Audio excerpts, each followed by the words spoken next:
Previously on Battle 360. USS Enterprise has led the American war effort for 3 solid years. From Pearl Harbor to the climactic Battle of Leyte Gulf, her string of victories has earned the ship the nickname Lucky E.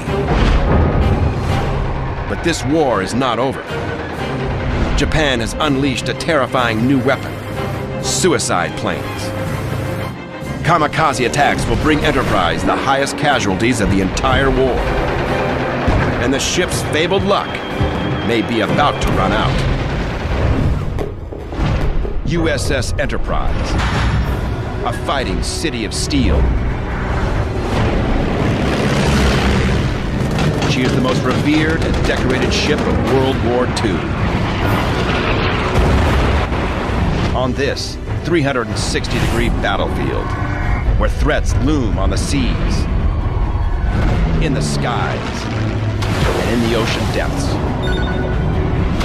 the Enterprise's enemies could be anywhere and everywhere. There's nowhere to run when the battle's all around you. Battle 360, USS Enterprise, the Empire's last stand.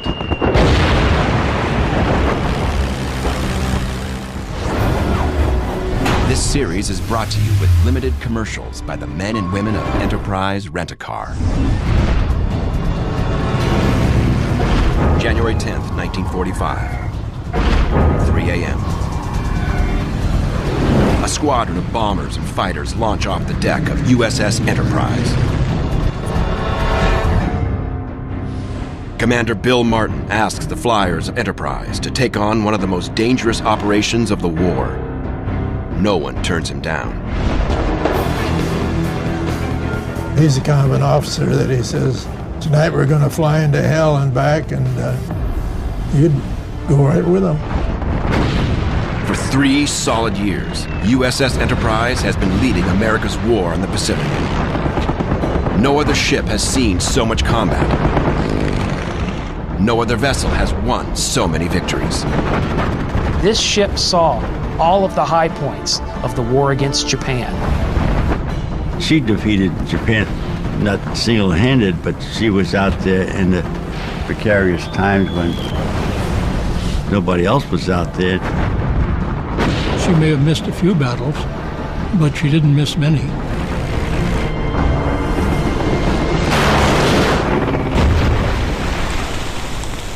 Now, 3 years after Pearl Harbor, Enterprise unleashes a new strategy against the Japanese Empire: night air attacks. 300 miles away from Enterprise, 15 ships of a Japanese convoy run supplies to the Imperial fleet under cover of darkness. They hug the coast of what is now Vietnam.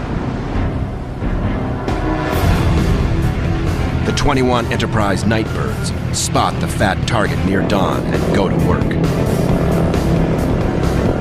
Lieutenant Russ Kippen leads the attack in his torpedo bomber. He's already a hero, an experienced night fighter who led the daring attack on Truk Lagoon in 1944. Now, he sets his sights on a Japanese light cruiser. Soaring in at only 500 feet above sea level, Kippen drops both of his bombs.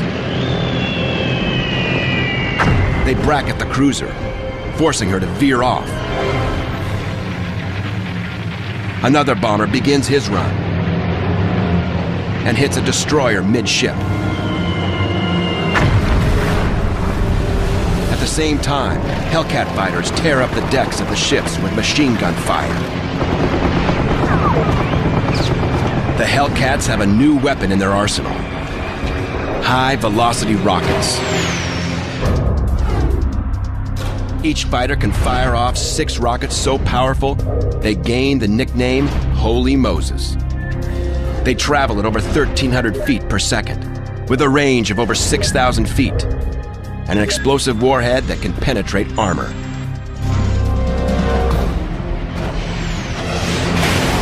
The rockets rip from beneath the Hellcat's wings, punching holes in one of the merchant ships.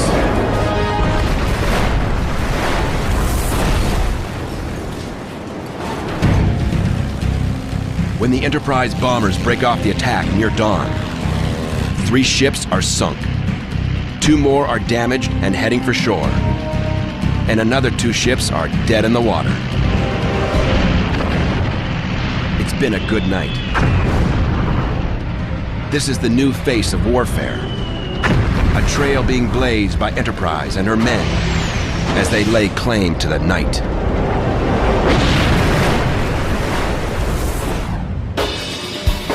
Two weeks before, Enterprise steamed out of Pearl Harbor on Christmas Eve. She had undergone some major renovations, including new landing lights and new planes, each equipped with the newest radar technology. Radar already allows ships to see incoming threats. But more importantly, the aircraft-mounted radar gives the Allied forces a new tactical advantage: flying at night. In addition to new technology, now Enterprise also has a new designation. She was once CV-6. Now she is CVN-6. The N stood for night operations, so she becomes the first and only night operating carrier. Commander Bill Martin is the mastermind behind night fighting. But night operations has its detractors in the Navy brass. It was very controversial. They thought, why are we doing this new thing? Why are we doing night operations? We're already winning the war. Bill Martin has his own personal mission: to prove that night operations are not only viable, they are necessary.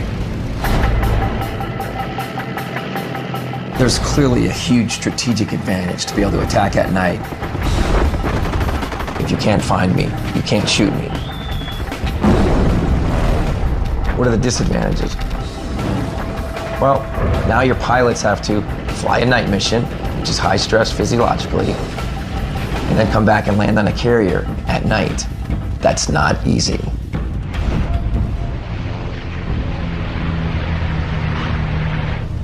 Radio man Tom Watts has been training with the pilots of Enterprise in the art of flying in the dark. Planes are all blacked out. The exhausts on each side of the engines were covered. If you flew in formation, the guy next to you, you could look out and see his wing almost in your window there.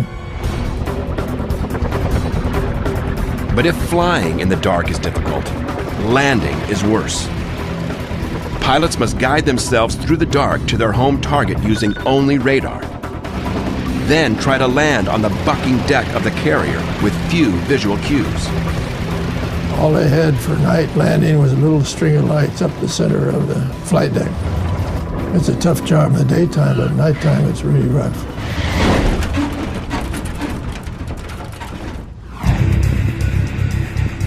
But Enterprise must also operate during the day, flying combat air patrol during enemy attacks, and keeping her flight deck open to receive planes that are too damaged to make it back to their home carriers. Round-the-clock combat schedules go into effect. War is now a 24-hour affair. January 5th, 1945. 5 days before combat begins, Enterprise meets up with its task force. There are 6 full-size carriers, 6 light carriers, battleships, destroyers, and support craft. 116 ships in all. The most powerful naval strike force the world has ever seen. The task force makes its way to the South China Sea. It is the first time that Allied forces have entered the Japanese-controlled sea since the war began.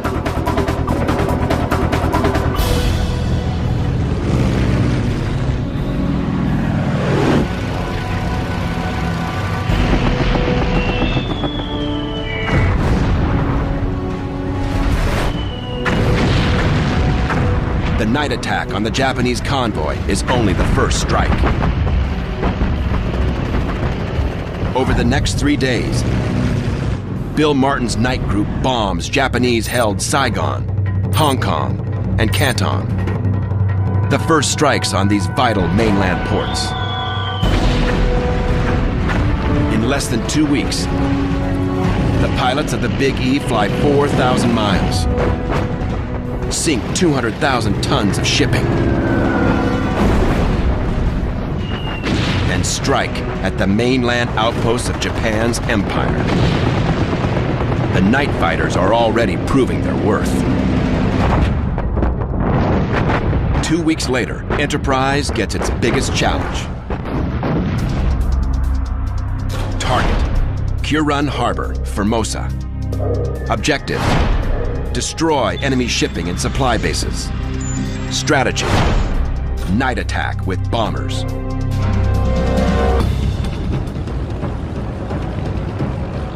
January 22nd, 2 a.m. 7 TBM Avengers launch into the night. Each carries 2 500-pound bombs, 6 5-inch rockets, 1 pilot, 1 electronics officer, and 1 radar operator. It's not an easy position. We had to navigate where we wanted to go, plus use radar, plus drop bombs, plus drop flares. Bill Martin personally leads 3 planes in the Formosa strike. The other section is led, once again, by Lieutenant Russ Kippen. They fly due west for 212 miles, then northwest for another 100 miles, until they reach the island of Formosa. The radar man picks up the pattern of Kure-Ran Harbor on the radar scopes at 4:30 a.m. The attack begins. The TBM's targets are the outer and inner harbors, fat with supply ships. Land-based targets are vital oil tanks and a small arms factory. But those who fly by radar can die by radar. Japanese radar picks up the incoming attackers, and anti-aircraft fills the sky.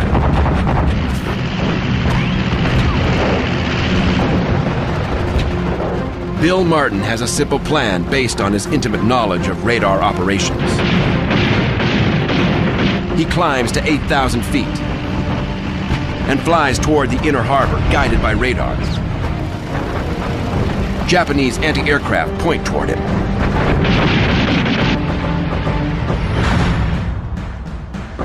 What the enemy doesn't know is that Russ Kippen is flying 8,000 feet directly below him, so that both planes show up as a single blip on the Japanese radar.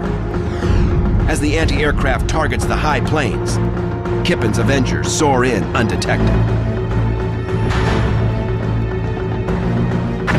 The flight group makes 3 runs using the same technique, dropping their bombs on tankers and warehouses. One Avenger unleashes its rockets on a small arms factory.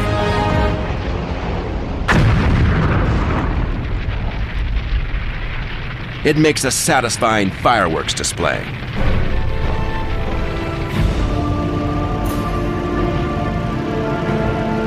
But as the flight group veers back home, 3 planes are unaccounted for. Last I heard of Kippen, he said that searchlights were bothering him. Then he didn't hear anything more about him. Commander Martin tried to call Kippen, and no answer, so eventually he had to come back by himself. They've lost 3 planes, so that was a big blow to our squadron.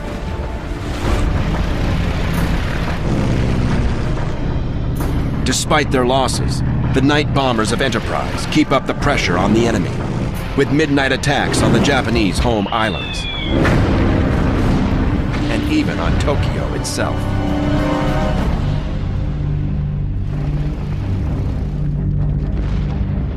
And now that the Japanese know they can be hit, they become more ferocious in their defenses and more desperate in their attacks.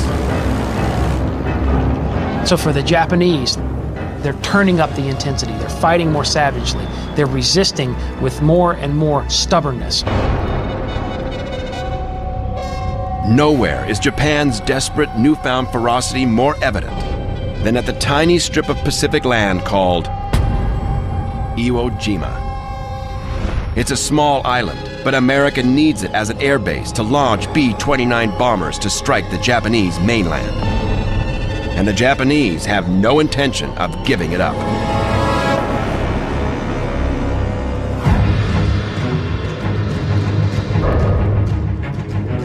On February 19th, the U.S. invasion of Iwo Jima begins.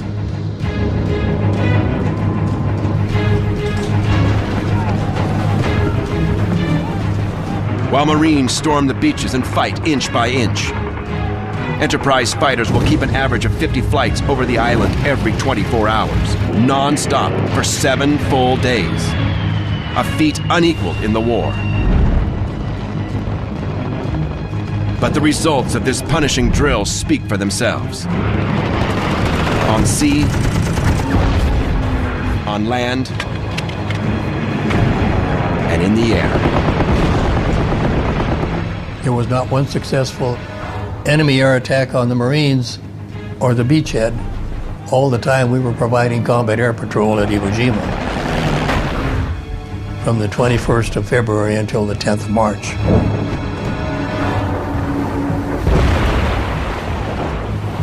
The iconic flag raising actually signals the beginning of the Iwo invasion, not the end. But it's a signal that the Enterprise and her pilots can leave the battle area for a much-needed rest. It will not be a long one.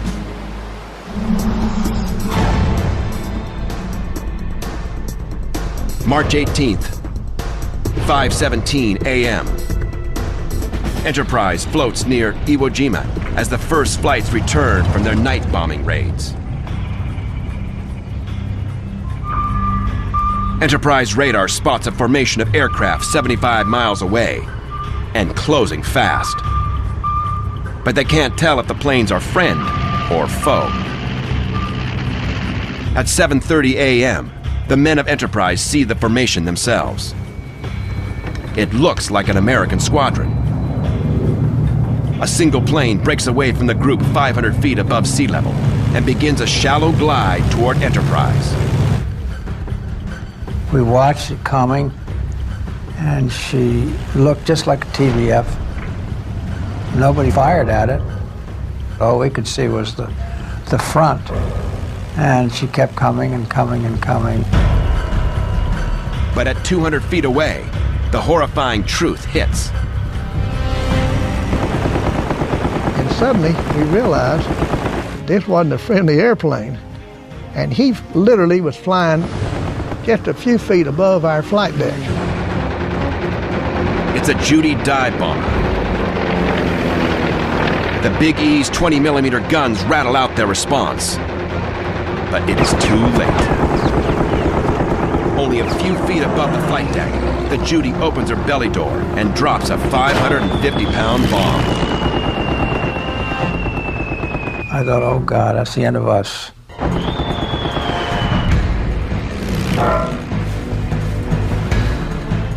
I got blown up in the air, came down on my rear end, and I heard this voice saying, "Sir, can we abandon the battery? The bomb is down here." And there was this big, ugly bomb right beside one of our batteries. The bomb miraculously has crashed through the flight deck, bounces back up and skitters across the deck without going off. All these Marines with their white faces, big eyes, staring at it. All eyes are on the terrifying object. Until young sailor Pedro Sandoval can't stand it any longer. I look around, trying to see which way to get rid of it. So some of my friends helped me roll the bomb all the way to the fantail and drop it off the flight deck into the water. We didn't know nothing about whether the bomb was armed or not.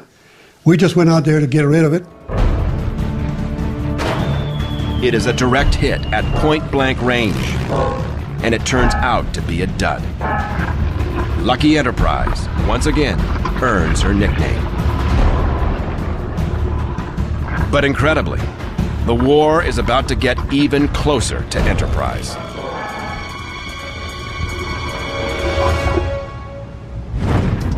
The day after the dud bomb strike, Enterprise floats in formation.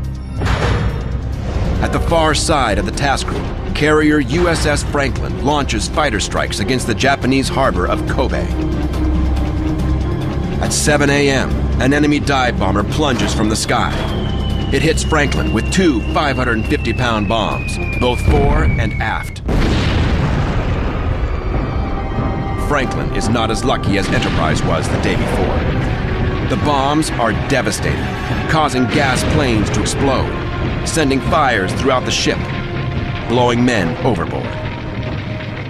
20-year-old Edward Suto has seen action on Enterprise for over a year, but he has never seen anything like this.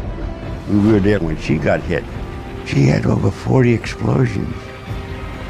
Scared you. From over 10 miles away, the men of Enterprise can literally feel a series of thudding blasts as their bombs and torpedoes self-detonate in the fire. It's reminiscent of the damage the Big E took on at Santa Cruz. Only this is worse, much worse. And I don't know how long it went on, but it was just hard to believe that a boat could go through such agony and still survive. 724 are killed, and 265 are wounded. Enterprise hurries to the rescue of the listing carrier. Enterprise patrols fly close cover round the clock to protect the wounded giant as she makes her way to the American base at Ulithi, 1,300 miles away. The ship is under tow, but incredibly, Franklin's engines are repaired within 24 hours. No carrier has ever received such massive damage and survived. She begins to steam under her own power into the Navy repair port. When a ship comes into port, they generally go to quarters, which means the sailors line the deck and standing at attention so they're looking as ship-shape as possible. But when the Franklin went in to that port, the Franklin had this little knot of men. It was all that were left, standing rigidly at attention. And that's all there was, but they were a proud-looking bunch. As the American fleet gets closer to Japan, the enemy's strikes are more deadly. The Enterprise crew watches the gallant survivors of Franklin, and they know this could have been them.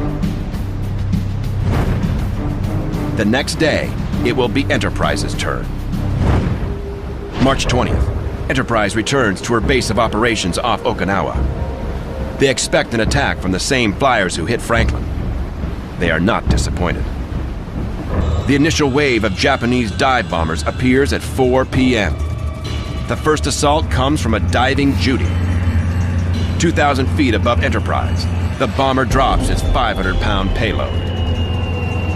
The bomb travels the entire length of the Big E's deck before it hits the sea less than 50 feet from the starboard bow. It explodes in the ocean, sending jets of water over the flight deck. At 4:24, another Judy begins its dive. The ship's guns open up, taking her out just 500 feet away. But the Big E's fabled luck may be starting to run out. As the Judy dives, Enterprise is hit by two 5-inch exploding shells from one of her own ships. We got a lot of damage from our own anti-aircraft fire, and you can't really help that. It's the ship in line on the other side. Why, that's tough luck. The American shells hit the Big E's 40mm gun tub, killing 7 men and wounding 30. The explosion sets fire to a nearby Hellcat. Its ammo ignites. At the same moment, another Judy dives, heading straight toward the deck. At 500 feet, she drops her package. The bomb explodes on the port deck. Enterprise is on fire. The whole island structure had flames going through it, And our platform that we worked off of was just like a griddle with a fire underneath it. Damage control leaps into action, spraying fire foam across the flaming deck. Enterprise carries a damage control crew of 300, spread out in small groups throughout the ship. The Big E's damage control chief, John Monroe, had been wise enough to secretly requisition several times his quota of fire foam while back in Pearl. Now it's paying off. Within 30 minutes, the fires raging on deck are under control. 15 minutes after that, all fires are out. Enterprise guns continue to hammer at the sky. They shoot down the last bomber at 5:10 p.m. The skies are clear once again. With the flames smothered, it's clear that the bomb damage is surprisingly minor. And Enterprise is left with a strange souvenir of the attack. The fuselage of a Japanese dive bomber is lodged in the hull of the ship. We look down, and the engine is stuck in the side of the ship, and of course the wave action of our ship going 20, 25 knots, that plane torn up a little bit more all the time. The Enterprise has been hit, but she is still going strong. Her luck has held so far. As Enterprise heads for the Navy repair base at Ulithi Atoll, the Japanese are now creating a far more deadly fighting force. One that yearns only for death. Called Kamikaze, the Divine Wind. They are a potent threat. The first suicide attacks back in 1942 may have been ad hoc decisions by wounded fighter pilots. But by late 1944, they have become Japanese policy. Vice Admiral Takajiro Onishi is the mastermind of the kamikaze squadrons. Onishi realizes that his poorly trained, under-equipped Air Corps may have one final force multiplier: suicide strikes. Now, in April, Allied intelligence reports that Onishi has assembled an entire force of 400 aircraft of every type and age, each packed with as much explosives as possible.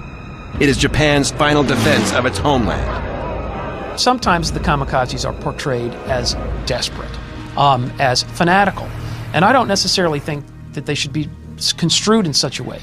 Of course, yes, the Japanese were at that point in a desperate situation, but it has to be construed as the Japanese using a serious weapon, a serious and deadly weapon.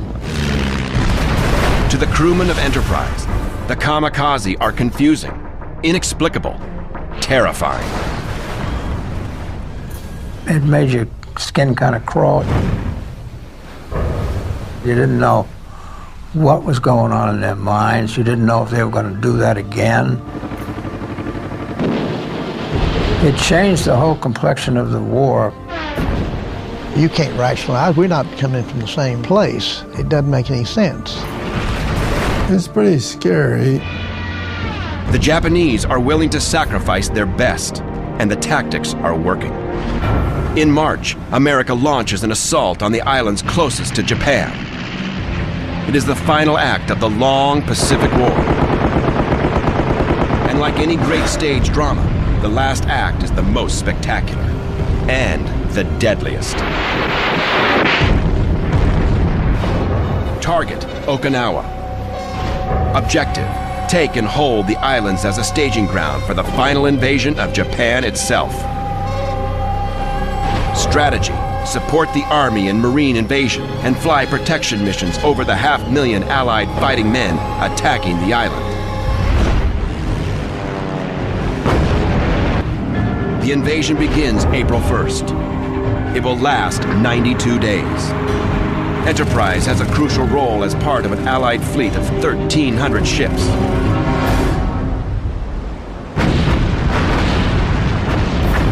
It is the largest battle of the Pacific War, an invasion bigger than Normandy. In light of kamikaze fears, Enterprise increases her combat air patrol from 15 to 24 planes.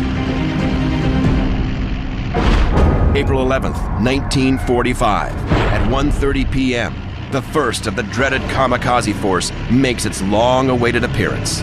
Radar reports incoming bogies 80 miles out. Enterprise begins her standard evasive pattern, its outlying ships tightening their protective circle. Speed increased to 25 knots. All eyes on the horizon. At 2:05, the first Zero dives out of the sky, aiming for the nearby carrier, Essex. Suddenly, it changes its target and plummets straight toward the Big E. They're diving at a pretty fast rate of speed. They always look like they're heading right for the bridge of your nose. All guns open fire. The day's first kamikaze smashes into the sea only 500 yards to starboard. But seconds later, a kamikaze dive bomber drops out of the sky, dead astern. It is the worst possible position for the Enterprise, preventing her side guns from taking aim. Enterprise swings around to provide firepower. Sailors manning her port 40 millimeters open up. The kamikaze keeps coming as the 40s keep up their onslaught. It is a deadly duel to the finish. I can honestly say what must have been going through his head as a kamikaze pilot's coming at him, shooting at him at the same time, and he knows that he's got to take that bird out of the air before it gets to his ship. You got to stand your ground. You can focus on the task at hand and take him out to protect you and your buddies.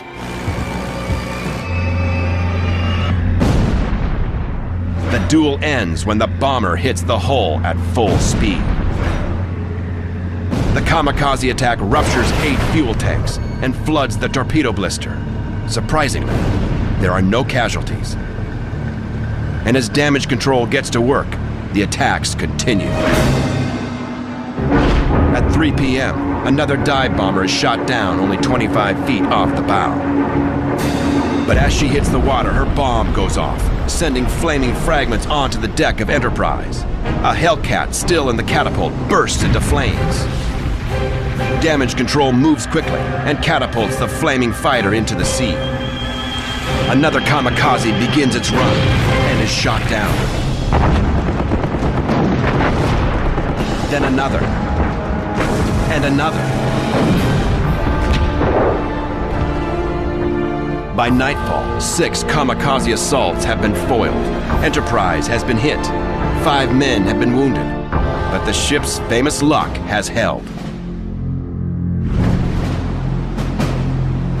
Enterprise heads to the Navy base at Ulithi Island to repair the bomb damage. When she returns to the battleground off Okinawa, the war has changed. On May 8th, 1945, the war in Europe is over.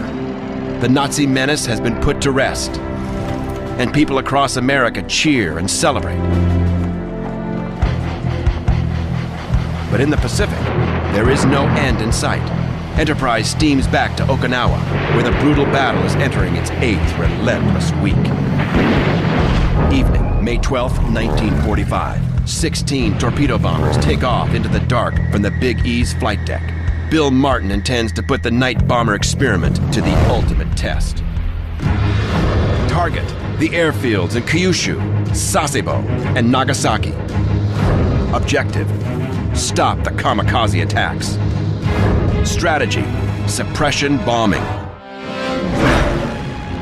The Nightbirds intend to hammer the airfields all night long, preventing the Japanese from even stepping outside to prepare the morning's kamikaze flights. 350 miles away, on the island of Kyushu, Japanese radar-controlled searchlights pick out the attackers as they come in. The Avengers dodge and weave through anti-aircraft, buzzing the airfields, strafing parked aircraft, bombing hangars, rocketing power plants, and forcing the Japanese off their own airfields. The Avengers keep up the pressure for 3-hour periods. Then they are relieved by another group for the next 3 hours. The Japanese crews cannot even step outside. As the first light of dawn breaks on the horizon, the Avengers peel off to be replaced by the morning fighter patrol. Night bombers have a disadvantage. In the dark, they cannot determine the actual damage they have inflicted.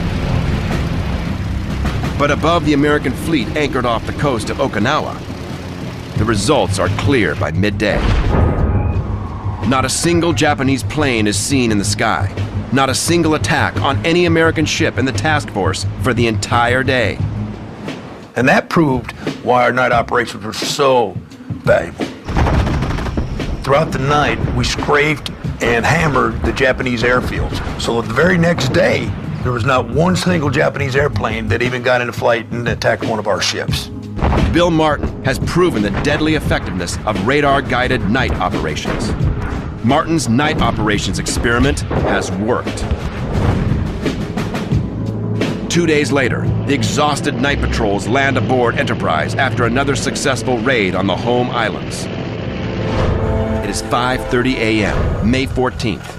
For the round-the-clock warriors of the Big E, the day is just beginning. We'd come back in about 5:30 and about 6 o'clock or so, we'd crawl in our bunks and we'd get some sleep. And here comes the kamikazes.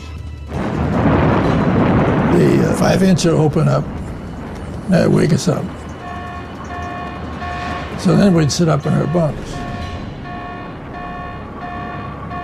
Everything was quiet.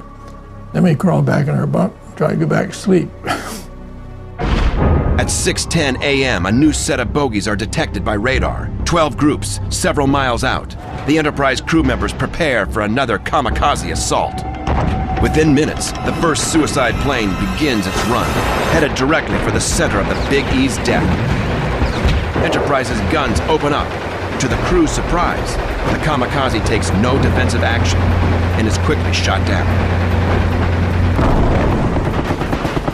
The kamikaze pilots are barely trained, raw recruits, easy prey for Enterprise's seasoned gunners. Within a half hour, 5 kamikazes are shot from the sky. But at 6:50 a.m., a single Zero begins to tail the Big E, staying out of range, darting in and out of the fat white cumulus clouds. At 6:56, as Enterprise swings around in evasive action, the Zero sees its opportunity. From dead astern, the Japanese fighter begins its dive. Enterprise keeps turning, bringing her guns into play. We whirled around one of the fighters, single plane. Boy, everybody unloaded on him. The Zero is taking lots of lead, wobbling in its advance, yet still it comes.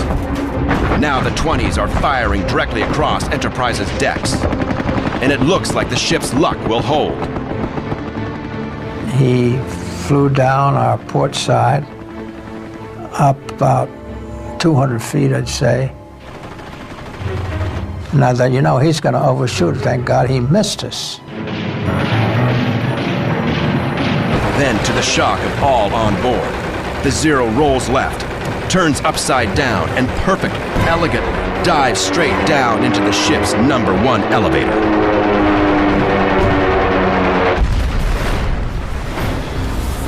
The largest explosion in the ship's storied history shakes her from bow to stern.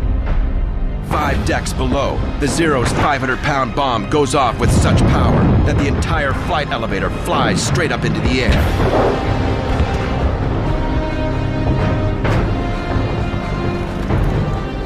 A photograph taken from the nearby USS Washington captures the astonishing moment, where the explosive power of a single kamikaze rockets a 15-ton elevator over 400 feet straight up.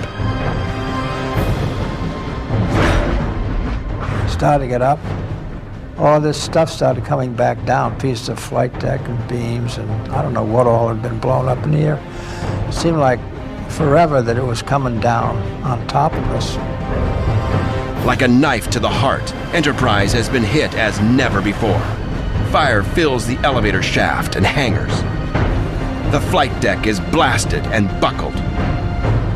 The forward guns are gone. The gasoline system is destroyed. Men are blown overboard, and 2,000 tons of water begins to pour in through the wounded ship's hull. The mighty Enterprise lists 7 feet, a sitting duck for the next kamikazes. Damage control goes into high gear with practiced expertise from 1,000 drills, putting out fires, rescuing wounded men, trying to save the ship. The The surviving gunners look to the sky to fend off the next attacks. 13 men are killed, 68 wounded, and 8 are thrown overboard.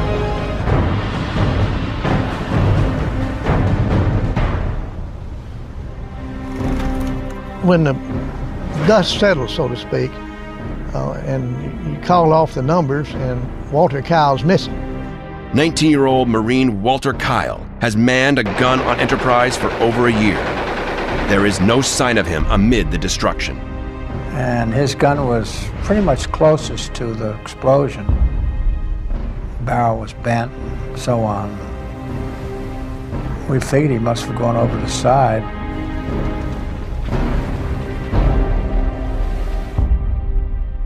Kyle has survived the explosion by jumping overboard. When I hit the water, and then when I got up, I started swimming a short distance, I saw this huge wreckage, and I went toward it. Kyle climbs to safety on the floating remains of the ruined flight deck elevator. He finds 2 other soaked sailors. He is eventually rescued by a destroyer and returned to the Big E. When Kyle returns, he finds the once mighty carrier is now a smoking wreck. Damage control has done its best, but there is a gaping hole where the elevator once stood. The ship lists with holes blasted in the hull. Fires have damaged her planes. As the wounded giant limps off the battlefield, the repair crews assess the damage. It is not good news. With a missing flight elevator and a buckled deck, launching and landing planes is impossible. She's an aircraft carrier who can't launch aircraft.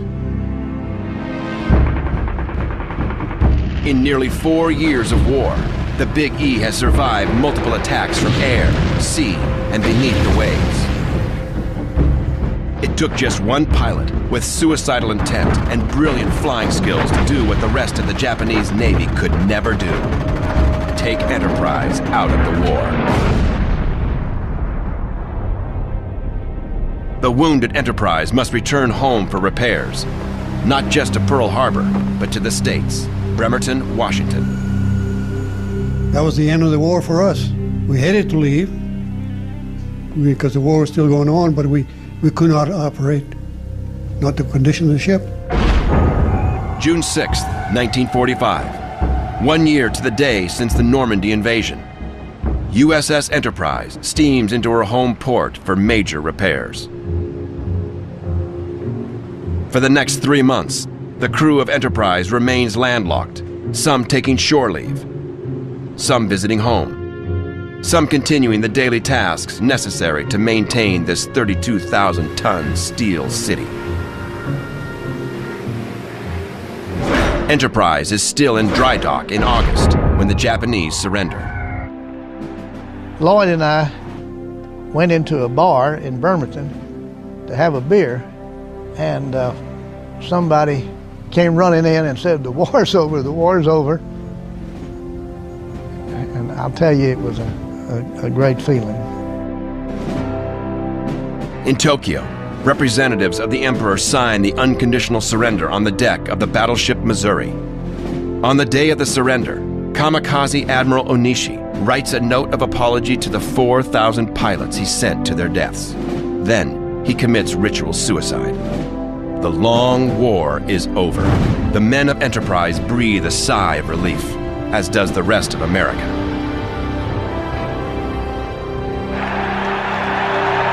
Most of the tired heroes just want to go home and start normal life again.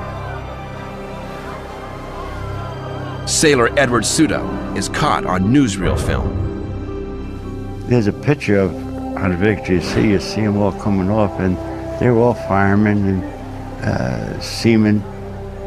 It showed Helen coming up from the right, and then I come from the left, and we meet, and we grabbed each other, and we hugged, and we kissed.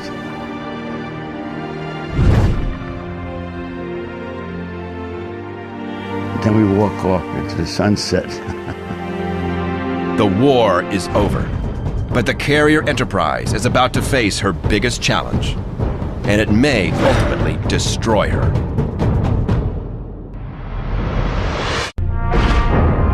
October 1945, the Big E is back in the water, powering into New York Harbor for a national celebration for the victorious U.S. Navy, with Enterprise as the guest of honor. And that was a great celebration. She welcomed over 200,000 visitors to the ship for a week. And then they had the big parade down Avenue of the Americas. And the Enterprise Navy Band was selected to lead that parade.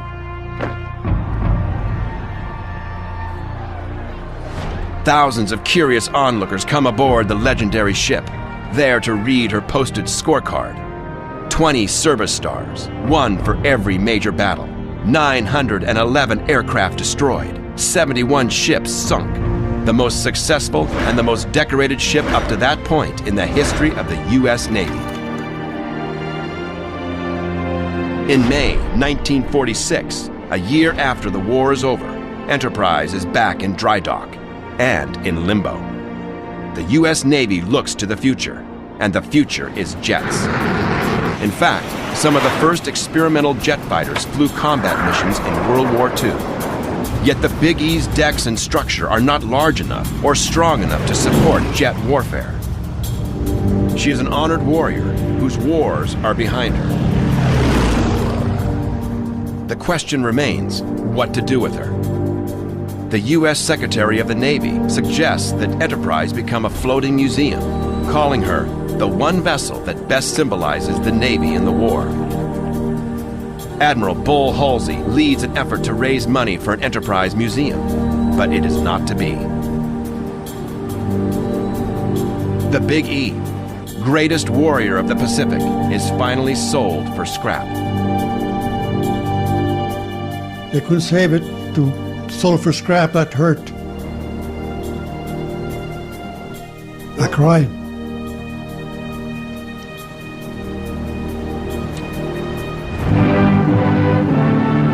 Underway for the last time, the USS Enterprise moves from Brooklyn Navy Yard to Kearny, New Jersey, and the wreckers. Thus is marked the failure of Admiral Bull Halsey's campaign to have the Big E preserved as a national shrine. Obsolete in the jet and atomic age, the one vessel that most nearly symbolized the role of the Navy in the Pacific War heads meekly for the scrap heap.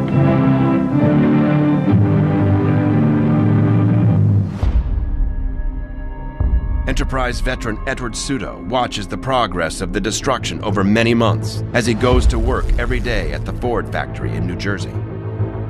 I was watching dismantling piecemeal, and I was watching clear down to the hull, where they had everything cut away except just the bottom part of the ship.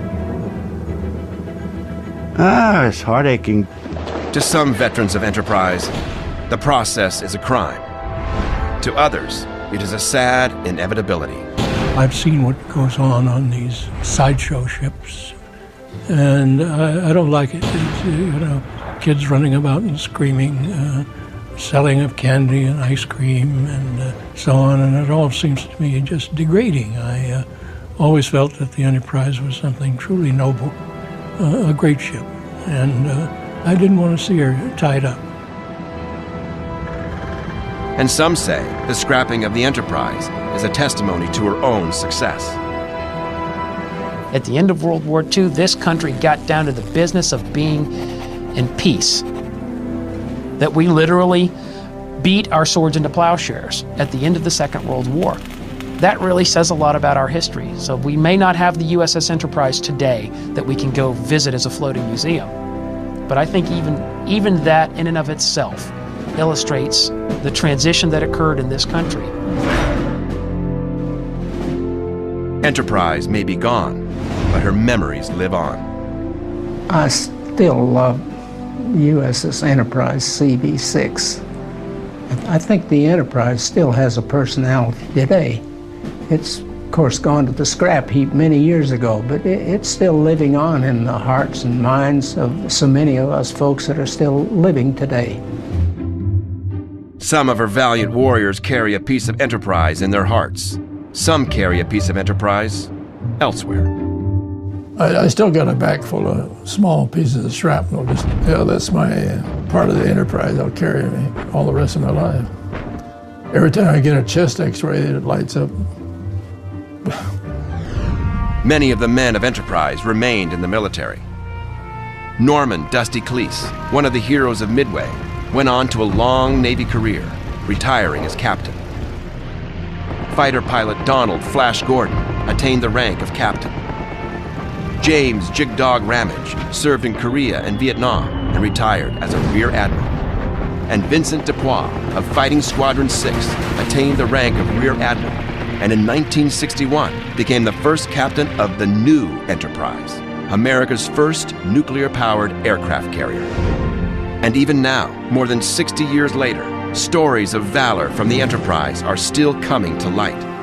At a reunion of Enterprise veterans in 2001, Walter Kyle finally revealed the true story of what happened on the Enterprise's last day of action, a tale he had kept secret for 6 decades. We were sitting around talking about things that happened, instances and so forth, and I or somebody said, "Walter, boy, you were lucky," and Walter, for the first time, started talking about this thing. May 14th, 1945. Walter Kyle scrambles onto floating wreckage after Enterprise has been hit, where he finds 2 soaked sailors. One of them said, there's another guy, third guy, he said, bring him over. And he said, can't. And of course I asked why. The guy said, it's hurt. Kyle swims to the rescue of the wounded man, Bob Riesland, while the floating wreckage drifts away. So the guy said, I'm wounded, I'm going to die anyway, so just go ahead and get back onto the elevator and leave me drown. And he wouldn't do that. Kyle refuses to leave the wounded sailor, staying with him for hours until they are finally rescued by a destroyer. Kyle returns to Enterprise the next day, more interested in a hot shower and hot meal than a medal. The wounded sailor recovers in Enterprise's sickbay, and Kyle tells no one about his own heroism. He never said anything about the sailor. He just said he'd been going overboard, and that's all he said. We sat there enthralled and astonished to learn what had transpired. We said, Walter, we never heard that story. Kyle's shipmates soon had a surprise in store. We went to the Marine Corps, and I think I was the only officer left at that time. So I applied for a medal. On May 15th, 2004, Walter Kyle is called down to the field during a game at Miller Stadium in Milwaukee and receives the Navy and Marine Corps Medal for his heroic self-sacrifice 6 decades earlier.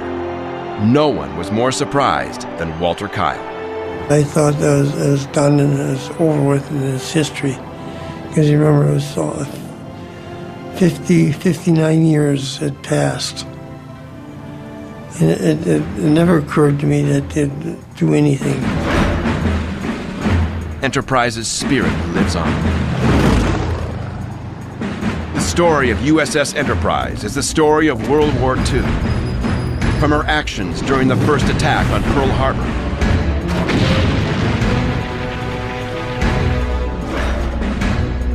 to the final battle of the Pacific at Okinawa. This ship was there for everything. But Enterprise's heroic actions were simply a reflection of the heroes who sailed her. The last of a generation who literally saved our nation by risking everything.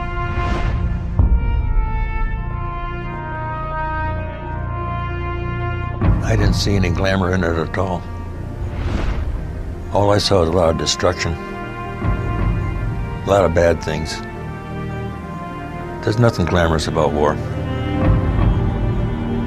But this country's worth fighting for. That's why we do it. A lot of people come up to me now and say, thank you for what you've done. Thank you. You know, if it wasn't for those guys, we wouldn't be here. We climbed on the backs of their sacrifice. Their history is my tradition. And without the sacrifices that they made, I wouldn't even be here to fight.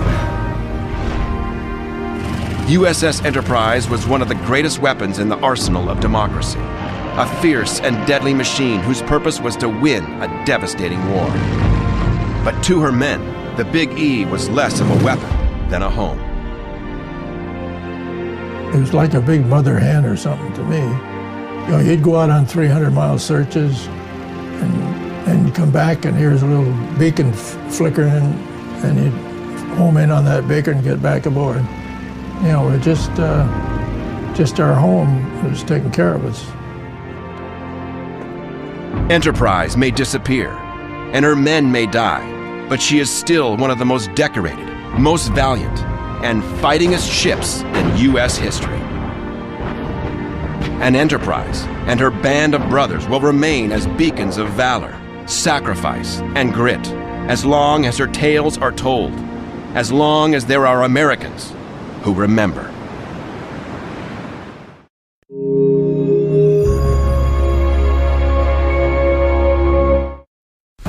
Previously on Battle 360, Japan strikes Pearl Harbor and America is at war. The aircraft carrier Enterprise leads the U.S. Navy as it strikes back.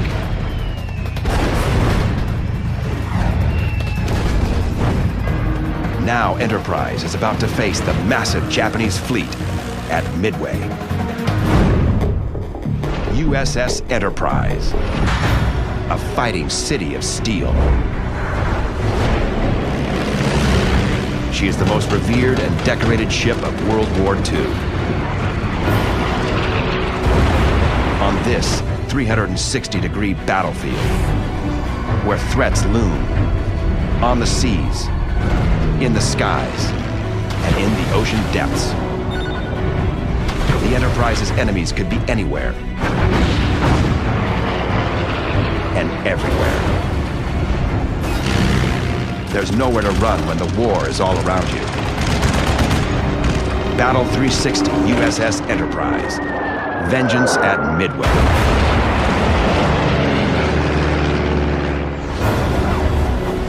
This series is brought to you with limited commercials by the men and women of Enterprise Rent-A-Car. June 4th, 1942, 10:20 a.m. Bombers from USS Enterprise find their target in the middle of the Pacific. They are Japanese carriers Kaga and Akagi, part of an enormous Japanese fleet. Japanese Zero fighters have been distracted with earlier assaults. They tear apart the slower planes, but leave their home carriers unprotected. Perfect prey for the hunting dive bombers of Enterprise. 26-year-old Dusty Cleese spots his target, carrier Kaga. Everything was ideal. We were up to about like 20,000 feet, and they were coming towards us. Cleese begins his dive, but all 32 bombers in the squadron plunge at exactly the same time, nearly causing mid-air collisions. To make matters worse, some dive too steeply. Our plane is jerking around, and I don't know what's going on or why. My pilot had the throttle at the firewall just as hard as he could go. I could smell the water. He was just that close. It is payback for Pearl Harbor, and it may be doomed before a single bomb is dropped. The overeager flyboys of Enterprise are looking for vengeance. They are diving into a trap.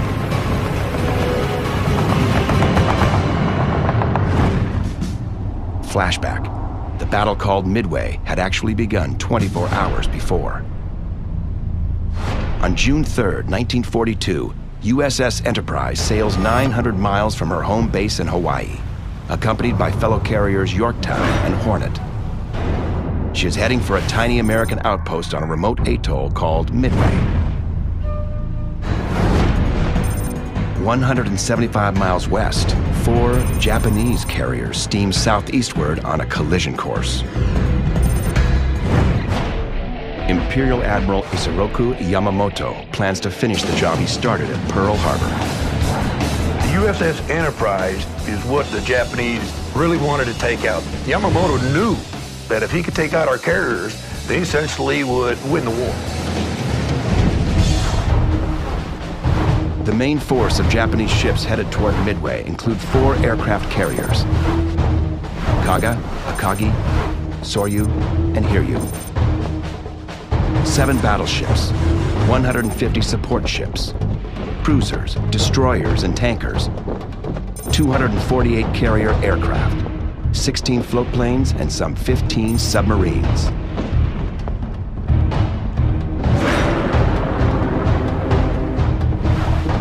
The American Armada is substantially smaller.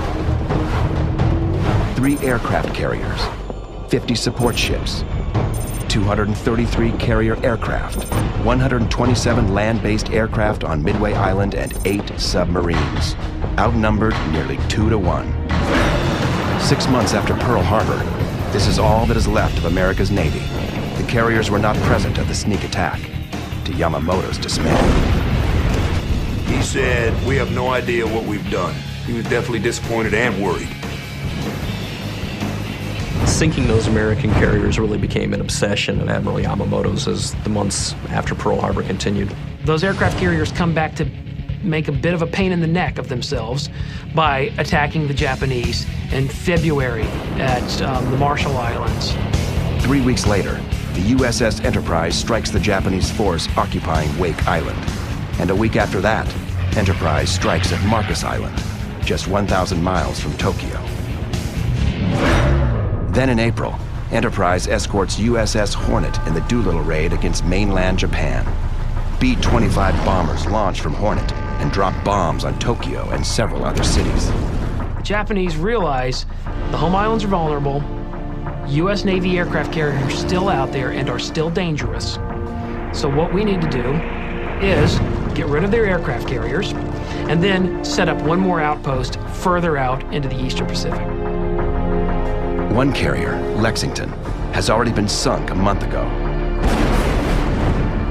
And now, Admiral Yamamoto plans to lure the rest of them into a trap. He'll target Midway Island.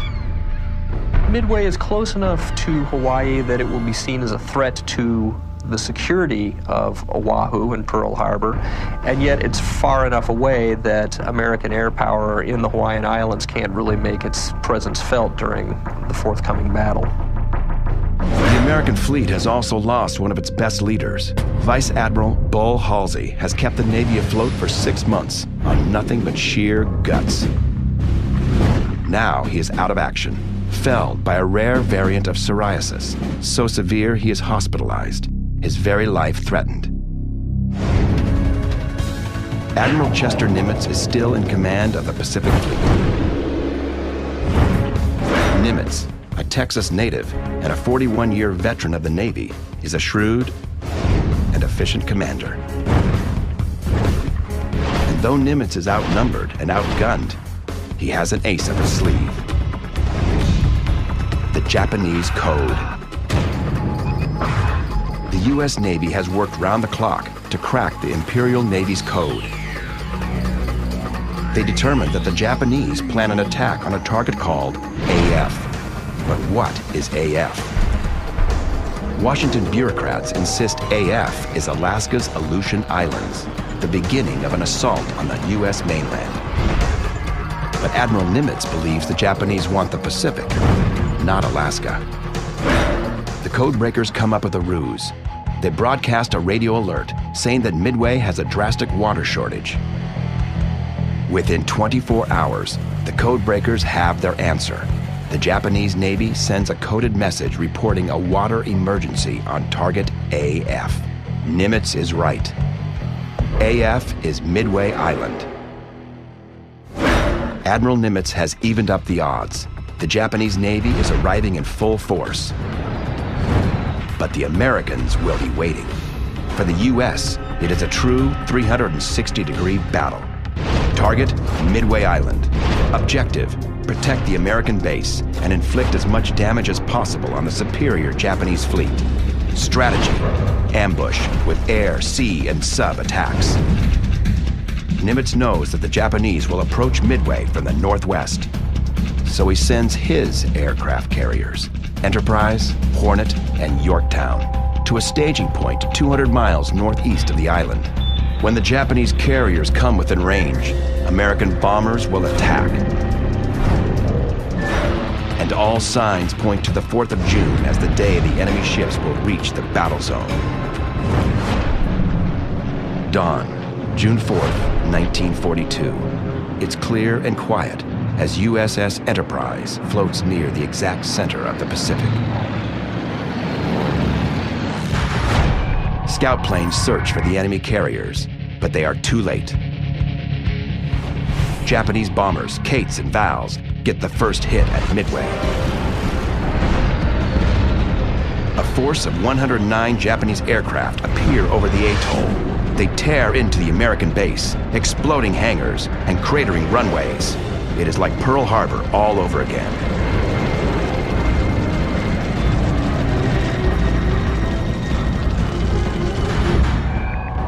Back with Enterprise and her task force, sailors prepare for action, but haven't gotten word of the Midway attacks. Over on USS Yorktown, 21-year-old Oklahoma native Lloyd Childers, a radio man gunner, dressed alongside his brother Wayne. Childers had an odd sense that his chances of surviving his mission today were slim. I put my wallet in my pocket, started to put my wristwatch on, and my brother was standing there. We were sharing a locker. I took my wallet out of my pocket, put the wristwatch, put it in the locker, and I said, "Wayne, if I don't come back, these are yours." He got a funny look on his face, but didn't say a word.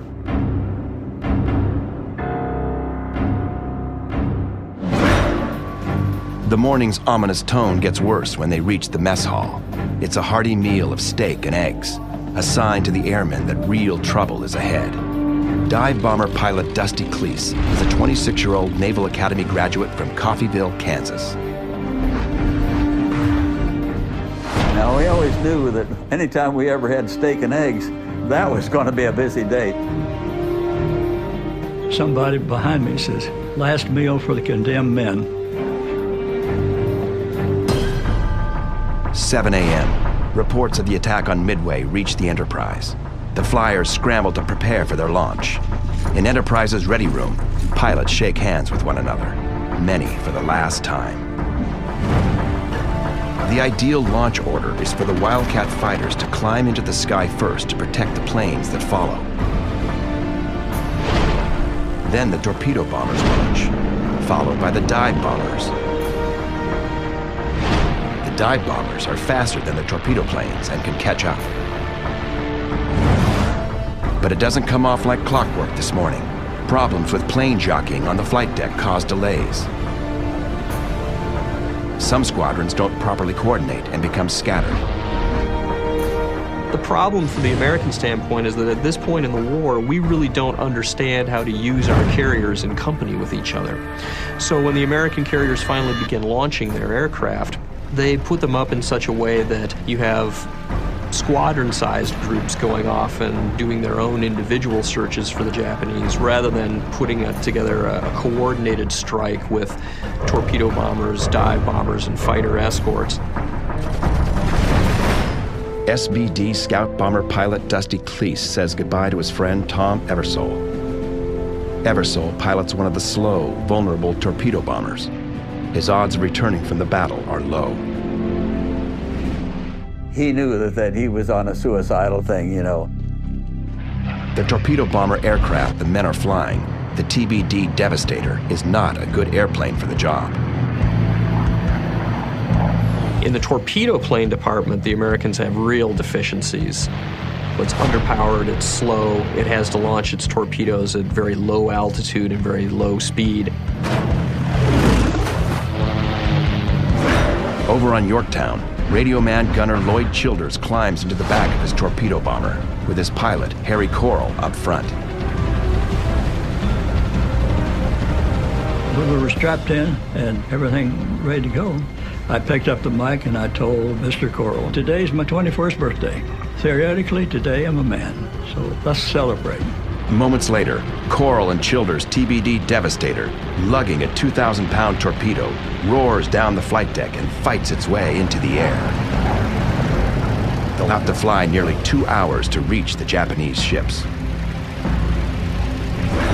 While the torpedo planes lumber into the sky, American forces have already begun the assault on the Japanese. 7:10 a.m. The first wave of the American attack begins. Bombers have launched from Midway Island to attack the Japanese carriers. The enemy warships open up with anti-aircraft fire. A typical Japanese aircraft carrier is bristling with weaponry. The Kaga, an important carrier in this fight, wields 5 8-inch guns that can reach out more than 10 miles. For medium-range work, it has 16 120mm batteries, and for the close-in fight, 22 25mm cannons. This anti-aircraft arsenal can unleash a murderous hailstorm of lead. 6 miles southwest and just under the surface, American submarine USS Nautilus scans the horizon. The sub is a scout for U.S. forces. Smoke from the Japanese anti-aircraft fire soon draws the attention of Nautilus. The sub moves closer, looking to make an attack of its own. But 180 degrees and some 800 feet overhead, a Japanese fighter plane spots Nautilus. The Zero swoops down to 200 feet and opens up with machine gun fire. Anything to damage the sub or force it below periscope depth so it cannot fire a torpedo. 90 degrees and 2,000 yards off Nautilus's port bow, the Japanese destroyer Arashi spots the encounter. It charges in and starts dropping depth charges.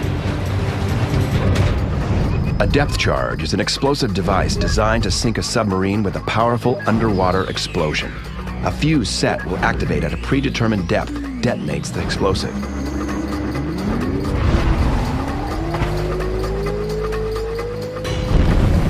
Now the hunt is on. With a speed of 35 knots and armed with 8 torpedo tubes and 26 depth charges, Arashi is a sub-killer. Depth charges don't have to be direct hits. The explosions are designed to rupture or crack the sub's hull. Even a minor crack can compromise a sub's safety and sink it.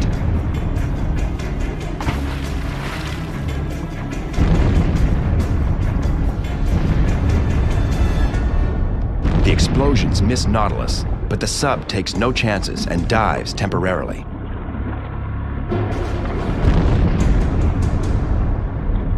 The U.S. submarine soon resurfaces, though, and strikes back. It spots a battleship. She sets up her target, then unleashes a torpedo.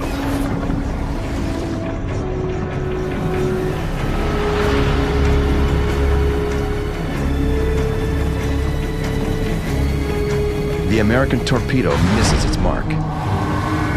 But it's threatening enough that Arashi devotes the next few hours to stalking the submarine. This is a small encounter in a massive engagement, but the sub hunt will have repercussions that will turn the tide of battle and determine the fate of the fleet. 160 miles west, the Japanese continue to Midway. But at mid-morning, Japanese scout planes report the presence of the American aircraft carriers. The Japanese fleet immediately breaks from its southeasterly course and heads northeast toward the American warships. But the destroyer, Arashi, stays behind to continue hunting the U.S. submarine Nautilus. With Arashi in the area, Nautilus will not come near the surface for fear that the destroyer will detect it and drop depth charges. If the submarine cannot come near the surface, it cannot use its periscope to sight targets and take aim, so it cannot fire torpedoes effectively. In changing course, the Japanese carriers soon steam right into the path of 2 American torpedo bomber squadrons. The torpedo bombers of USS Hornet spot the enemy carriers first. All 15 TBD Devastators roll in for the attack. Most of the lumbering airplanes do not even get close. Swarming Zero fighters and flak from enemy destroyers and battleships, send them crashing into the briny water below.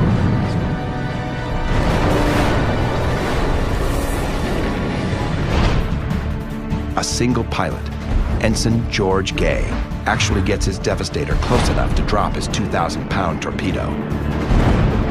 But it doesn't explode. As he approached, he got a bullet in the arm. Then he released his torpedo, and then he was so close that he had to come up to go across the Japanese carrier. Just as he got over the Japanese carrier, his engine quit. So he splashed down on the other side.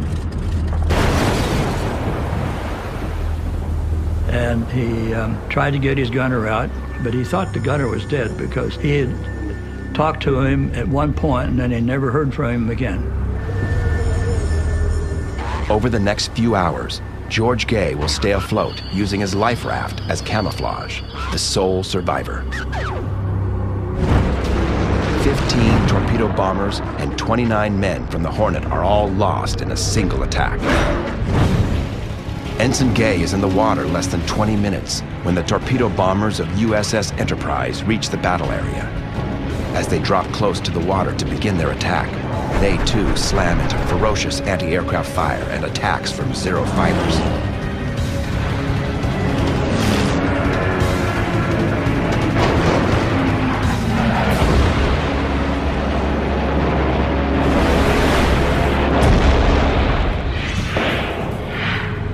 Most go down.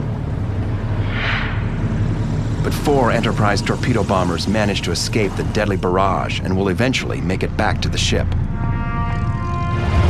Unfortunately, Tom Eversole, friend of SBD pilot Dusty Cleese, is not among the surviving air crewmen. I always cry thinking about it. He was my, very, very best friend, and he didn't come back.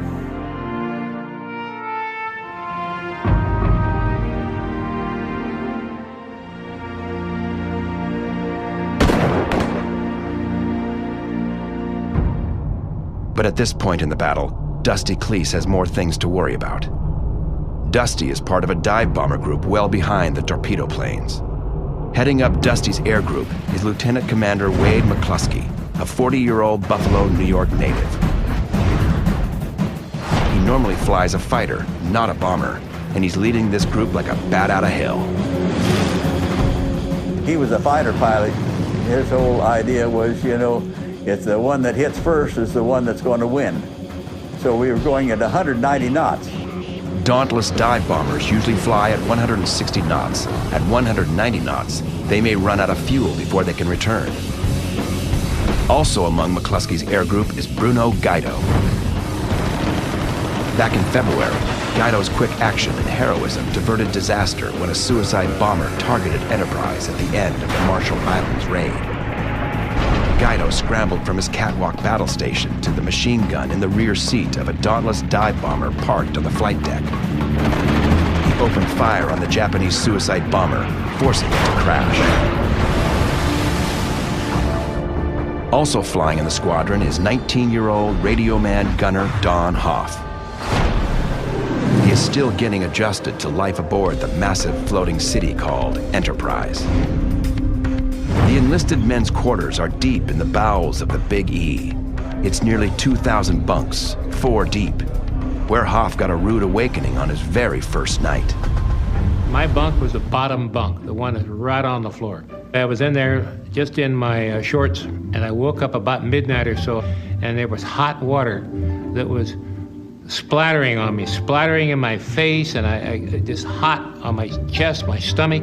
Then I realized that I wasn't in a dream. I look up there, and this guy is standing there urinating on me. He wasn't sleepwalking. He was one of the local squadron drunks. They pushed this guy, and he staggered on down there, still urinating. So that was my introduction, and I thought to myself, I wonder how long I'm going to be able to put up with this.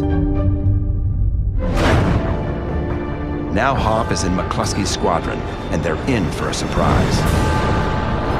When McCluskey's bombers reach the point where the Japanese carriers are supposed to be, they see nothing but empty ocean. We got out there, and the sun was shining, and there was a few scattered clouds around, but you could see for a long ways, and there was nothing, absolutely nothing in the water.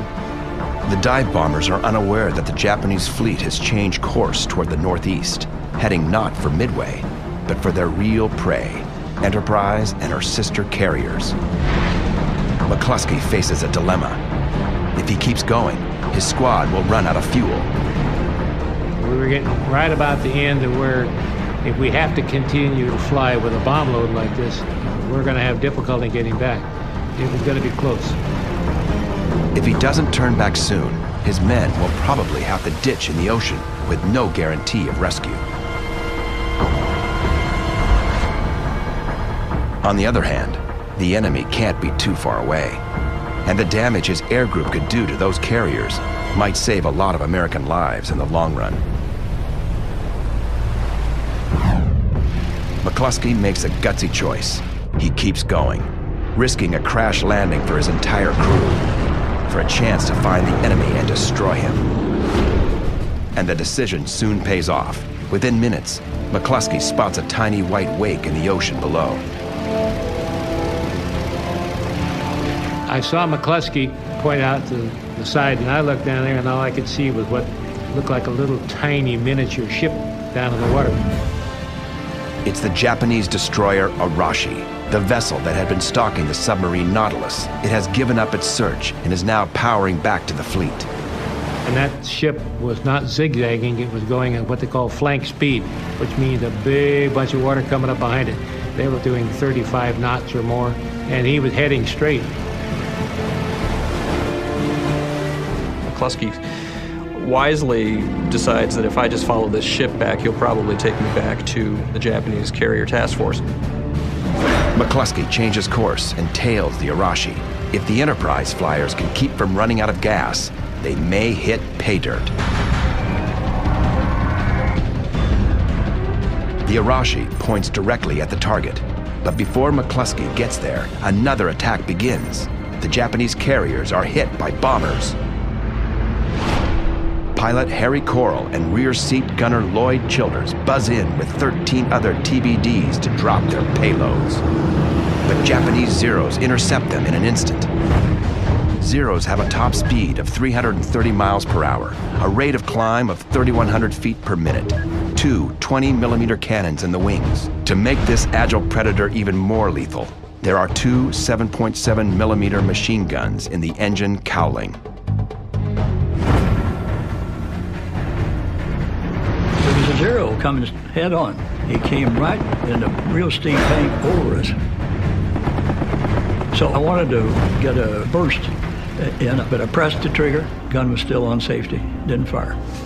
And so I corrected that situation very quickly because there were several other Zeros in the area. And the best description that I can think of what it looked like was a bunch of bees attacking us.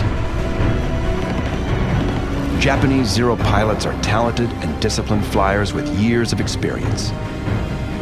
21-year-old Lloyd Childers struggles to outgun some of the most skilled aerial warriors the world has ever seen. And being a rear seat gunner isn't easy. It's really difficult to figure out where to shoot. You're sitting backwards and you're trying to shoot a moving target from a moving target. A gunner aims his weapon visually, using dead reckoning, without the aid of electronics. So he must lead the target, aim in front of it, like a hunter shooting a bird. The gunners and bombers are brave, but doomed.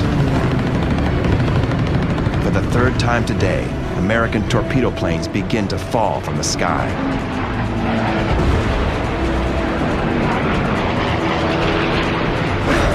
Harry Coral said, "Look at the skipper, look at the skipper."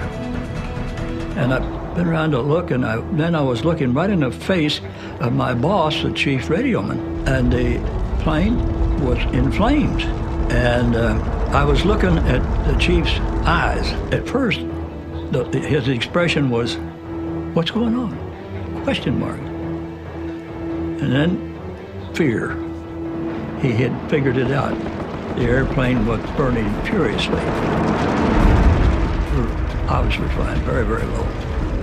And then the skipper's airplane hit the water. As a rear seat gunner, Childers is facing the back of the plane.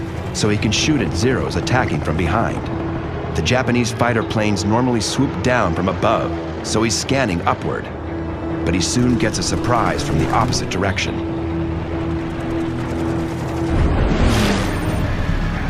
"180 degrees below Childers' aim, an enemy plane is closing in for the kill.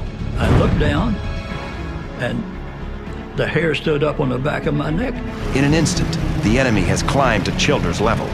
Here's a Zero slowed down to 80 knots behind us, bobbling a little bit.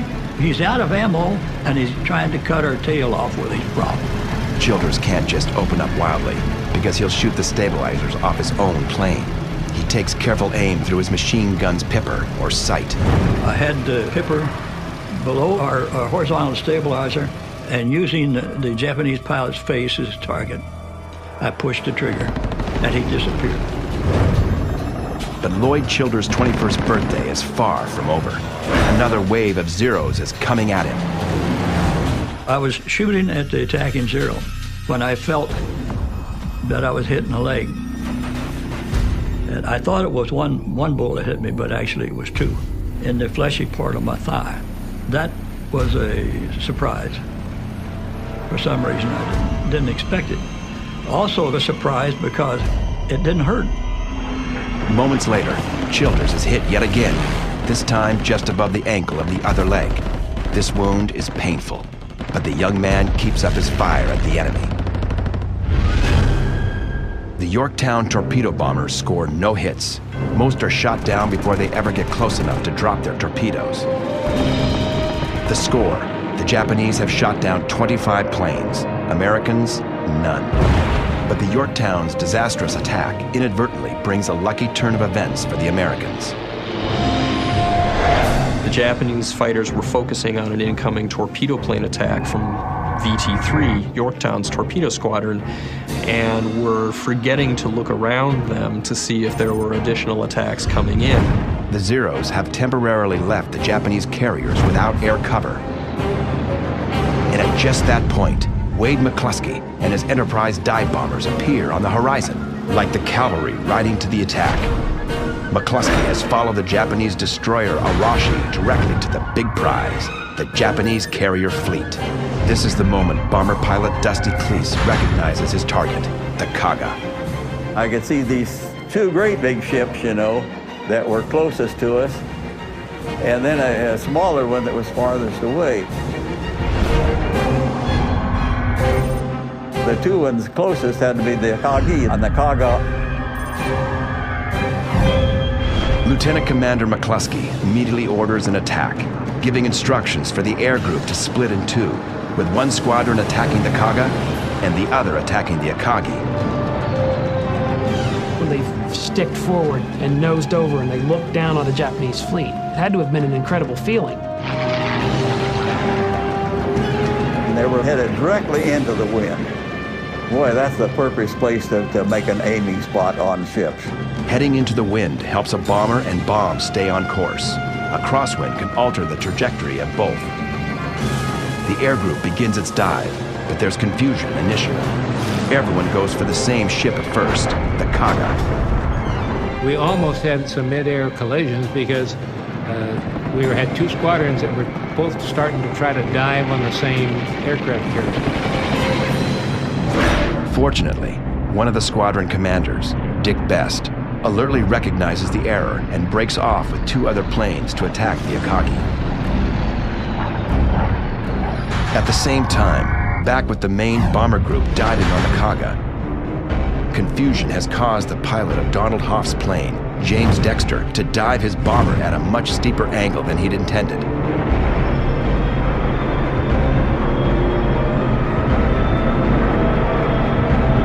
Rather than angling straight down in a 70 or 80 degree dive, he ended up over on his back, so he was over 90 degrees. Hoff is pinned to his seat, diving backward at more than 90 degrees when his ammunition belts begin to fall out of the plane. They started to come out of the can like a big old snake. And I couldn't do anything with the gun to hang on to them because you don't want to have a 1,000-round ammunition belt hanging out the back of the plane as you're diving. This could be a disaster. Hoff's pilot drops his bombs and pulls up steeply, bringing the ammo belts back into the plane. Unfortunately, the pilot's bomb has missed. Next in line is pilot Lewis Hopkins. The Georgian native is only 23 years old, but he dives as steeply as the rest of them, 13,000 feet straight down. It takes about 22 seconds to go from altitude to your drop point. And in that period of time, it'd be 3 or 4 planes in the same dive.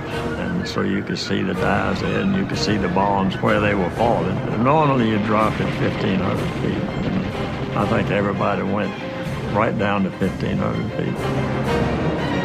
Radio men gunners like 25-year-old Los Angeles native Ed Anderson experienced the dive facing backward. Going pretty fast and you're pulling out a hard pull out, and when you pull out, you're just glued to the seat. You can't move until he straightens out enough. I watched McCluskey and his 2 wingmen drop their bomb. They missed. And then Earl Gallagher was the next one. It hit directly about like 200 feet from the stern of the Kaga. Here was the first fighter plane taken off. Now this 500-pounder landed smack right on top of it, and it exploded. Next, it is Dusty Cleese's turn, and he's willing to risk his life to hit the target. I aimed at the big red circle at the front. Now, of course, you don't aim where it is, you aim where it's going to be. I wanted to make sure I was going to hit, so I only pulled out that thing, at 1,000 feet. 9G pull out to just barely miss hitting the ocean.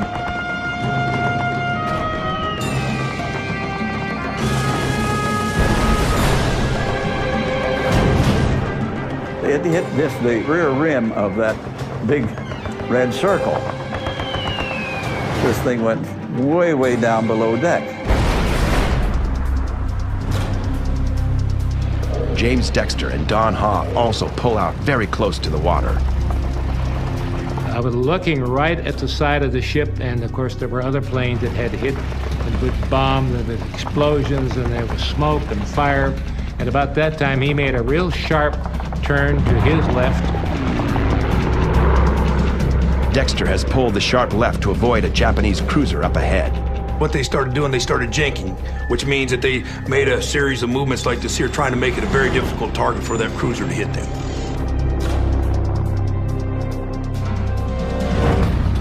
But Dexter and Hoff soon confront a new threat.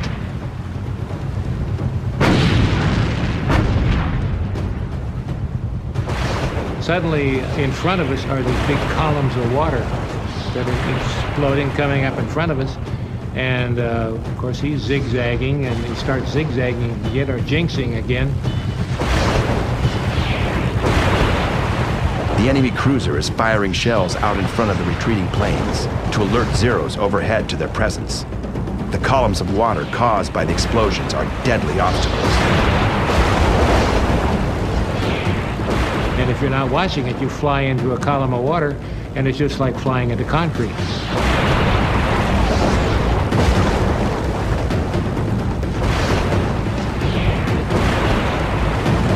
About that time, one of those shells hit in the water right below us, and it exploded, and it lifted us right straight up in the air about 40 or 50 feet.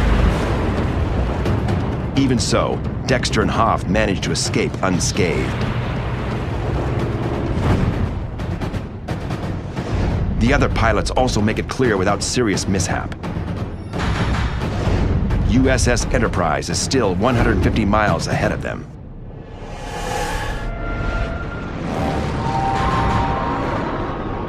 Now the question was, do we have enough gas to get back to the ship? The victors have hit hard, but they may not survive the return. And there's one more Japanese carrier still out there, preparing for an attack.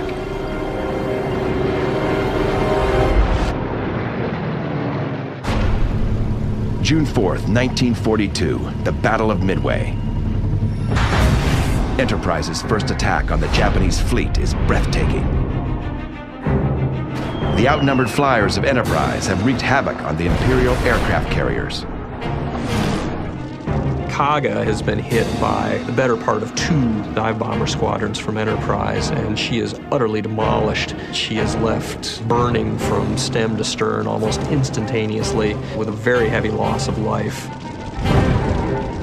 Akagi takes longer to brew up, but is eventually consumed by the same sort of catastrophic fires that are also consuming her sister, Kaga. And while Enterprise's bombers are tearing up these 2, a third carrier, Soryu, some 5 miles northeast, has also fallen victim to the strike. Dive bombers from USS Yorktown have ravaged her. They end up singling out the carrier Soryu and hitting her 3 times with 1,000-pound bombs and turn her into a floating wreck as well. 20 miles away, Dusty Cleese feels it's now safe to take a look back at the results of his squadron's attack. He could look back and he could see the 3 big balls of fire, and there was the 3 Japanese ships that were on fire. And as he was looking back, all of a sudden, one of those ships actually exploded. Must have hit the munitions that was aboard the ship. A huge mushroom cloud came up and over the top. The surviving dive bomber crews are ecstatic with their success. But they're still in harm's way. They must make it free of the kill zone. The air is filled with angry Zeros that have just lost their home carrier. They're desperate and they're dangerous. Bomber pilot Hopkins checks to see whether his backseat partner is still okay. Ed Anderson gives the thumbs up. The SBD rear seat gunners have their work cut out for them, and this leads to some remarkable personal actions. Rear seat gunner was firing his machine gun and it broke loose from its mouth, so we actually had to manhandle it like it was a shotgun. He was a little guy, so most of the time he couldn't even carry it by himself to get it to his airplane. But I know from personal experience you can do some amazing things when you're scared.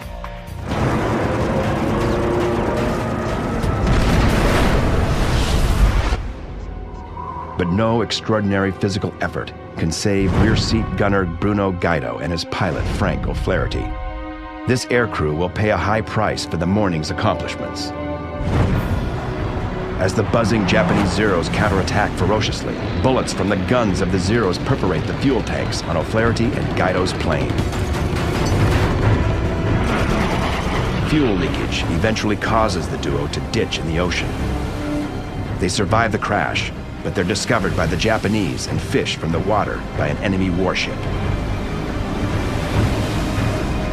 The Japanese crew isn't happy about the loss of 3 of the Imperial Navy's aircraft carriers.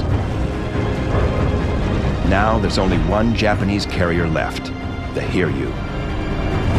Hiryu remains untouched by the morning's attack from Yorktown torpedo bombers, and now she wants revenge. Now, a Japanese scout plane has just informed Hiryu of the whereabouts of USS Enterprise and her sister warships. Just before 11 a.m., Hiryu launches its bombers, a retaliatory strike. 2 squadrons of Val dive bombers, each carrying 550 pounds of explosives, head for their targets. Navigation is simple for them. They simply trail some of the returning American bombers back to their U.S. carrier group. It's quiet at midday near Enterprise and her task force. Then a faint humming sound develops in the far distance. It grows louder, gradually becoming an ominous roar. 3 miles and 180 degrees to the rear, the attack planes close in. The first line of defense are the destroyer anti-aircraft guns. If the enemy bombers make it through that, they become targets for the Enterprise Wildcats, circling the sky to shoot down bombers before they can drop their payloads. Aboard USS Enterprise, ship's bugler James Barnhill watches Enterprise fighter aircraft rush to intercept the enemy attackers. What I could see was Japanese planes coming in after us, and our guns and planes going out like a shield and keeping them away from the Enterprise. The first American carrier that lands in the Hiryu bomber sights is USS Yorktown. Some of the enemy planes make it through the ship's defenses.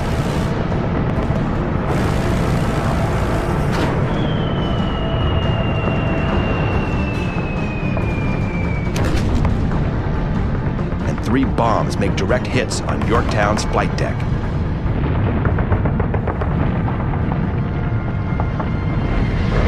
One bomb kills 17 gunners and tears a 10-foot square hole in the center of the flight deck. Another bomb drilled its way through to the base of the smokestack before exploding and extinguishing the boilers. Multiple fires erupt. American carrier flight decks in World War II have a top layer of wooden planks. It is a way to lighten the weight of the overall ship. But the wooden surface compounds the danger when fires erupt. But the Yorktown damage control crew leaps into action, unreeling hoses and dousing burning surfaces with extinguishing foam. And they patched the hole in the deck. They got the boilers working again. A couple of hours later, the fire is completely extinguished. The hole in the deck is patched, and Yorktown is back underway at 19 knots. But her new lease on life is cut short. At mid-afternoon, a second wave of bombers arrives from the Hiryu. These carry torpedoes. Again, they reach Yorktown first. But since the vessel is no longer burning and has been patched so quickly, they believe it is a different carrier. 5 bombers make it through intense anti-aircraft fire and drop their torpedoes. 2 of the torpedoes score direct hits on Yorktown's port side.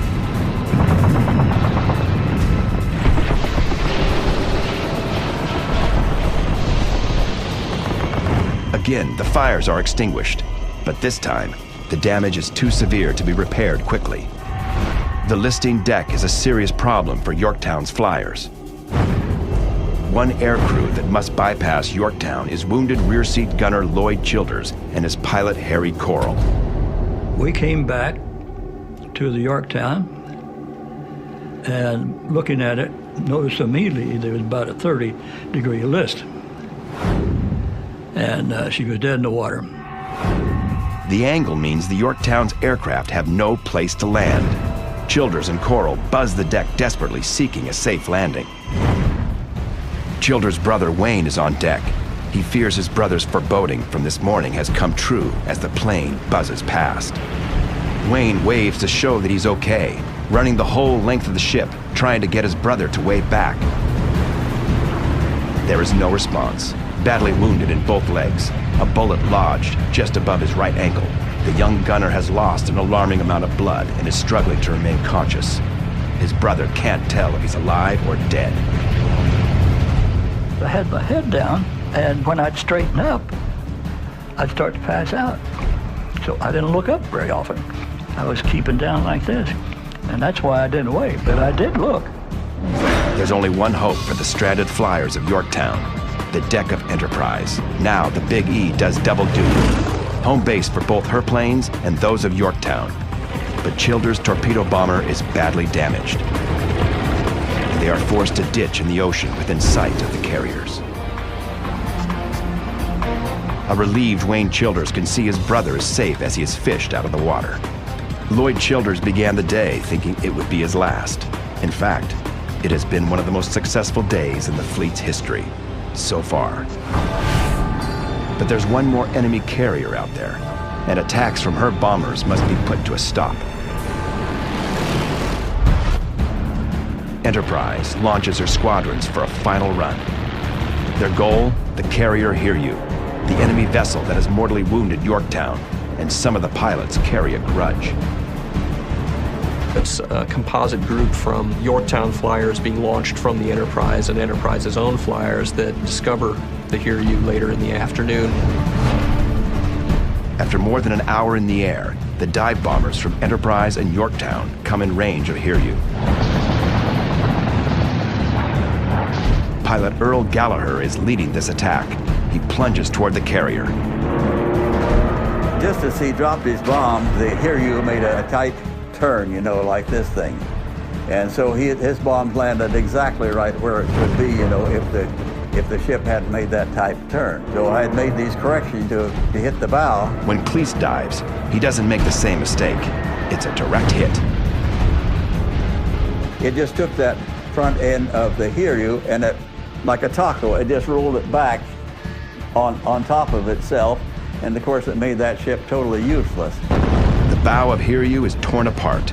Fire spreads below decks. The Japanese Navy chooses to sink her. Admiral Yamamoto's plan to trap the American carriers has backfired spectacularly. In a single battle, 4 Japanese carriers are sunk. 1 cruiser is scuttled, 228 Japanese aircraft destroyed, and 3,000 Japanese sailors and crewmen are killed. Although the American losses include 1 destroyer and the carrier Yorktown, it is the most surprising victory in the annals of U.S. naval warfare. Yamamoto is forced to call off the attempted invasion of Midway. 24 hours after the battle, there is still 1 American floating alone in the sea. Ensign George Gay was shot down in the first attack and has kept himself afloat as the battle raged around him.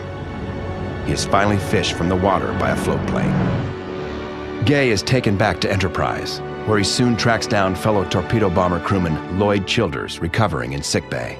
He didn't know me. The reason he came down at first was he heard there was a kid down there from the torpedo squadron. And he thought, maybe from my squadron. So he came down to find me as quickly as he could. The 2 survivors become friends. George Gay came down every day to visit with me and talk to me. And he told me exactly what happened, everything from beginning to end. Word comes later that rear seat gunner Bruno Gaido and his pilot Frank O'Flaherty were not so fortunate. The 2 men are interrogated aboard the Japanese destroyer Makigumo.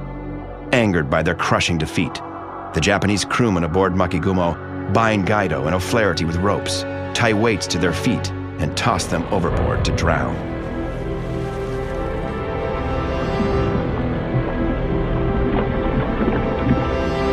Back aboard Enterprise, bomber pilot Dusty Cleese discovers the fate of his best friend, torpedo bomber pilot Tom Eversole. He didn't come back. And well, if there's any saints in heaven, he's up there now. For the fortunate men who survived the battle, the experience creates a connection unlike any other. When you've served time in a military unit, you forge a bond that lasts for life. You get to this level of camaraderie that I think your average civilian just can't really understand. You lose your sense of self. It's not about you. It's about the bigger picture. It's about the unit. It's about your buddies. Pilot Lewis Hopkins and his rear seat gunner Ed Anderson faced death in the attack that brought down the Kaga, but they lost touch after the war. When our producers contacted them, each was surprised the other was alive. Now, after 65 years of separation, the 2 men are about to meet for the first time since they fought side by side. Been waiting for this for a long time. They kept you out there a long time, didn't they? It's wonderful to see you. Good to see you, too. Aging warriors, bonded souls, eternally linked by the brave deeds of their youth. Some of those fellows never made it, you know. Yeah. We were one of the luckies.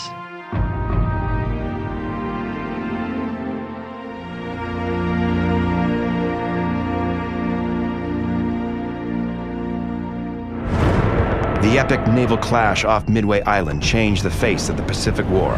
It proved that America could not only fight back, it could win.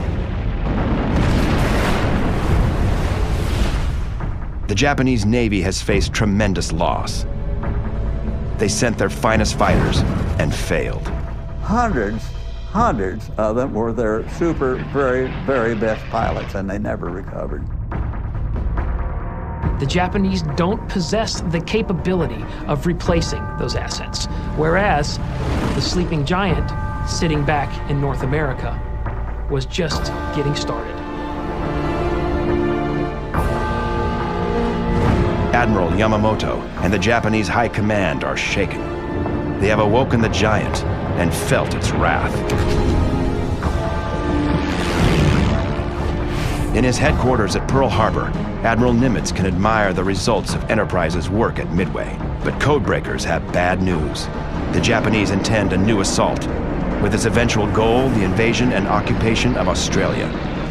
Enterprise gets new orders. Head off the Imperial Navy and stop her. The location is an island called Guadalcanal. Enterprise is about to get her baptism of fire.